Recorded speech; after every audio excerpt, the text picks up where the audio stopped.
Hello, আসসালামু আলাইকুম প্রিয় অডিয়েন্স। আমি আপনাদেরকে দেখাবো কিভাবে পাসপোর্ট সাইজ ছবি তৈরি করতে পারেন। যেকোনো ছবি থেকে আপনি কিন্তু পাসপোর্ট সাইজ ছবিটা তৈরি করতে পারবেন এবং এটা কিভাবে করবেন আমি এখন আপনাদেরকে বিস্তারিত স্ক্রিনে দেখাবো। সো যারা আমার পেজে নতুন তারা অবশ্যই আমার পেজটাকে ফলো দিয়ে রাখবেন। আর ইউটিউব থেকে দেখলে যারা ইউটিউব থেকে দেখছেন তারা অবশ্যই আমার চ্যানেলটা সাবস্ক্রাইব করবেন। সর্বপ্রথমে আমরা আমাদের অ্যাপ্লিকেশনে চলে যাব ফটোশপ 7.0 তে। সো আমরা ফটোশপটা ওপেন করছি। আমরা এখন ওপেন করতেছি। দেখতেই পাচ্ছেন ফটোশপ 7.0 আমরা এটাকে ওপেন করতেছি।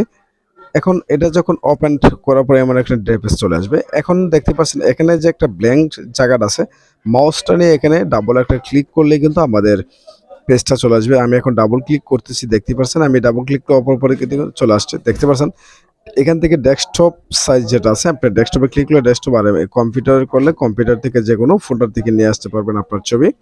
সো আমার এখানে যেহেতু ডেস্কটপে আছে আমি ডেস্কটপ থেকে নিয়ে নিলাম এবং ডেস্কটপ নেওয়ার পরে কিছু কাজও করতে পারেন। এখানে বিষয় হচ্ছে এখানে চুলের যে কালারটা এটা কিন্তু বর্তমানে একটু ব্ল্যাক করলে ছবিটা একটু ফুটে উঠবে।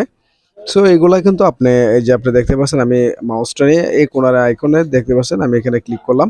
এখানে ক্লিক করার পর আমি এখানে যখন ক্লিক করব, ক্লিক করার পর কিন্তু কন্ট্রোলে ক্লিক করে চাপতে ধরে রেখে কিন্তু তারপরে কন্ট্রোলে ক্লিক করে কন্ট্রোল আল্টাতে একসাথে চাপ দিয়ে ডিতে ক্লিক করলে কিন্তু আপনার ছবির এখানে সম্পূর্ণ মার্ক হয়ে যাবে। তারপর আমরা এখান থেকে ডিতে চাপ করলে কিন্তু আমরা এটা এখান থেকে ব্রাইটনেসটা কমাই দিলে কিন্তু চুলের কালারটা একটু সেরকম হবে।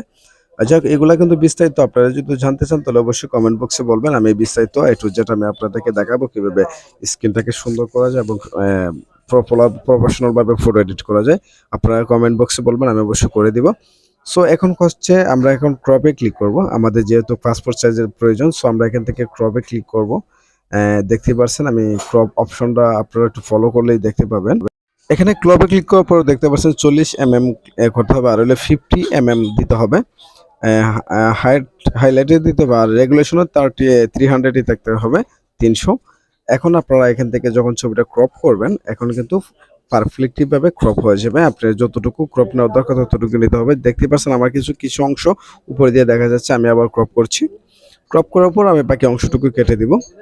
কেটে দেওয়ার পর আমি এখন আমার মতো ইচ্ছা মতো আমরা এখন ছবিটাকে ক্রপ করে নিয়েছি। এখন বর্তমানে এই ছবিটা কিন্তু পাসপোর্ট সাইজ আছে।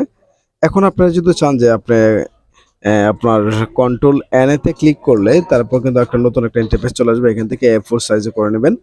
A4 সাইজ করার পর এখান থেকে কিন্তু প্রিন্ট করতে হবে। সো আমি এখান থেকে আপনারা দেখতে পাচ্ছেন এখানে আইকনটাতে ক্লিক করবেন। এখানে ক্লিক করার পরে কিন্তু টান দিয়ে মাউসটা ধরে ছবিটাতে ক্লিক করে তারপর মাউসটা রেখে দিবেন এখানে, তারপর ছবিটা চলে আসবে। সো ছবিতে ক্লিক করার পরে কিন্তু আসবে। সো এখান থেকে আবার আপনারা যদি আল্টাতে ক্লিক করেন, আল্টাতে ক্লিক করে মাউসটা চাপটা ধরে যদি বাক করে দেন তাহলে আশা করি ডাবল ডাবল ছবি হবে। আপনারা সর্বপ্রথমেই সাইজ করে নেবেন আপনার কতটুকু সাইজের প্রয়োজন, পেপারটা যাতে নষ্ট না হয়। তো এইভাবে আপনি এক এক করে আপনার যত ছবি প্রয়োজন তত ছবি আপনি এখান থেকে নিতে পারবেন। দেখতে পাচ্ছেন আমি আল্টাতে ধরে তারপর মাউসটা ক্লিক করে চাপটা ধরে কিন্তু আমি ভাগ করছি। দেখতে পাচ্ছেন একটা ছবিকে আমি কতটা ছবি পরিণত করেছি। সো আপনার ইচ্ছা করলে এইভাবে আপনার অসংখ্য ছবি তৈরি করে দিতে পারেন। যতটা কাস্টমার অনুযায়ী আপনারা যতটুকু সাইজ ছবি প্রয়োজন ততটুকুই করে নিতে পারবেন ইচ্ছা মতে। সো এখন শিখতেই পারলেন যে কিভাবে একটা পাসপোর্ট সাইজ ছবি তৈরি করতে হয় এবং কি সাইজে কি ফরম্যাটে দিতে হয় সেটা এখন আপনি অবশ্যই বুঝতে পারলেন এবং বোঝার জন্য আপনাকে অনেক ধন্যবাদ। তবে আরেকটা বিষয়, আপনারা যদি ফটো এডিটিং কাজ শিখতে চান তাহলে অবশ্যই আমাদের কমেন্ট বক্সে বলবেন। আমি A to Z আপনাদেরকে দেখাবো কিভাবে একটা ফটোশপ প্রফেশনাল ভাবে এডিট করতে পারেন। এবং আমাদের পেজে যারা নতুন তারা অবশ্যই পেজটা ফলো দিয়ে রাখবেন, আর ইউটিউব থেকে দেখলে অবশ্যই চ্যানেলটা সাবস্ক্রাইব করে রাখবেন। ধন্যবাদ, ভালো থাকবেন, আল্লাহ হাফেজ।